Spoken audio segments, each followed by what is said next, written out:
Okay, so speaking of different animation styles, I also think that it's important to talk about franchises. I know we mentioned Elsa and the development of the animation style, the amount of detail from Frozen 1 to Frozen 2.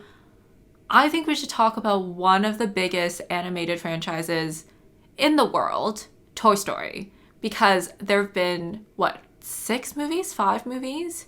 I have lost track.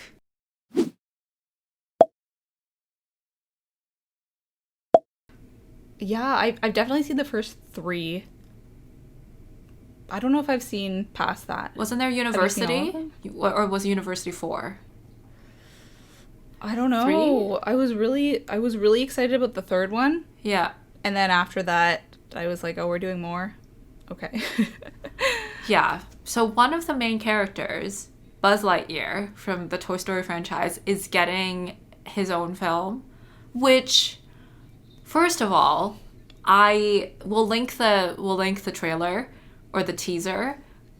I didn't think I needed a Buzz Lightyear own solo movie, to be honest, but I guess like yeah, Toy Story, the main protagonist is Woody. So, of course you would want Buzz Lightyear to have his own moment of fame. But the animation style is so different, especially when you compare the first Toy Story Buzz Lightyear to like this teaser Buzz Lightyear. And like Buzz Lightyear has hair. Like we don't need Buzz Lightyear with hair. I am so outraged. I have lots of feelings about Lightyear, which is the movie where Buzz Lightyear has his own moment of fame, but I just didn't think that I needed this. What are your thoughts? I shared this teaser with Lara just before recording, and I was just like, you need to watch this so that we can talk about it in this episode. Yeah, Cheryl was thinking that I would be just as outraged as her. And I was all prepared to be. I was like, okay, let's see what's happening here. What's wrong? What is Disney doing now? But I'm watching the trailer and I'm like, oh, this is kind of fun. No! I like this. Wow, look, it's a What? younger version of Buzz Lightyear. So I think we have slightly differing opinions on this one. But I don't like I generally have an issue with trying to like franchise out characters or storylines because it's because these studios know that like these are already popular characters or movies and so they can like create spin-offs. But I don't know, it looked really well intentioned. It looked good.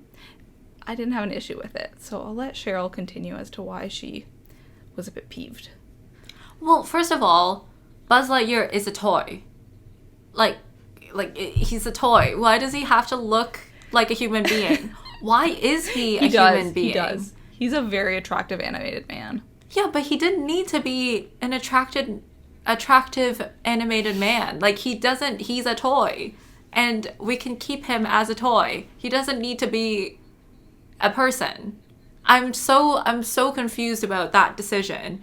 Unless there's like some backstory with like Toy Story that I'm not aware of. Like maybe Buzz Lightyear was actually like a figurine of someone who actually existed. Like maybe there are Neil Armstrong figurines out there. Well, there is Buzz Aldrin. Is that his name? Like the famous astronaut who went up with Neil Armstrong. So I wonder if his name is sort of a reference to that Buzz, but that's literally only hitting me now. I've never thought about this before. Yeah. I just don't really need a realistic Buzz Lightyear. I just feel like all of the money, the resources, the effort of making this film could have been used somewhere else. And also just in general, like, he looks too real. He looks too much like a human being. And I think that's actually a big downside to this new wave of technology in terms of, like, we can push our technology to do so much now. Like, we can literally make films so detailed. Like, we watched Soul. Soul was a beautiful film. It was absolutely stunning. But my worry is that, like, we don't, like, I don't think animation needs to be completely that end of the spectrum. I think that animation can be a bit whimsical. It can be like Tim Burton's Nightmare Before Christmas, where everything's just like a little bit, handcrafted, that it's not real, it's not realistic, it doesn't look like real life because it's animation. It's fine that it's not real. Okay. Yeah, this is an interesting tangent we're kind of off on.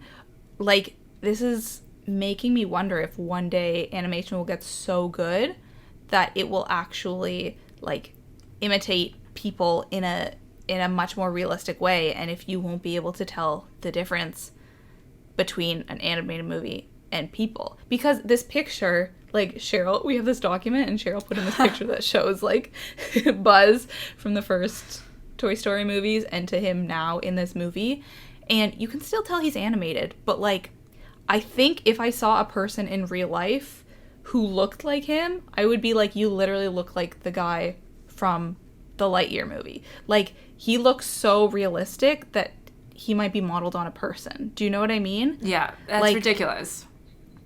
And I think we are seeing some, like, changes in this way, because there was that movie called, like, Alita Battle Angel, which was an all, like, live action cast, and then the main character was, like, animated. But she wasn't really animated, she was kind of a person. And I don't know how to explain it because I haven't seen the movie, but when you watch the trailer, it's live action, and then the main character is, like, an animated human.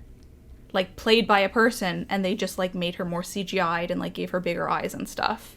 So it's kind of, like, that next level. And also, there are virtual influencers now. I don't know if you've heard about this. Yeah, I've heard about these. Yeah? Yeah.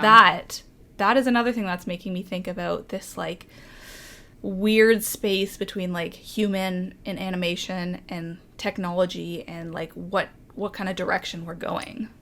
Yeah, like avatars you're talking about, right? Like how people follow avatars and follow... Yeah. Like digital versions of... Not even versions, digital characters as these influencers. And... Yeah, I think it gets really quickly into the uncanny valley where it just makes me so uncomfortable. But maybe I'm old. I don't know. Like, is that just like a sign of age? I feel like the expressive aspect of animation is why I love animation. It's the fact that you can have, like, a rat cook a meal, and that's so charming, and I love that. And it doesn't need to be the most realistic, if it was a real like, rat. Yeah. That would be weird. If it was a real rat, that would be more creepy. You're right. Yeah. And it works because it's unrealistic. I am advocating for animation to not go too far into the spectrum of realism, because I don't think that is a good thing for the industry. And I'm using Lightyear as the vehicle to express that. Got it. Okay. I see. So your issue is more about the animation than about the franchising off of various characters. Well, I think it's both. I have lots of issues with that trailer. Or the movie in general. I still kind of feel like I might watch it just so I can understand why I truly, fully do not enjoy it or like it as a concept.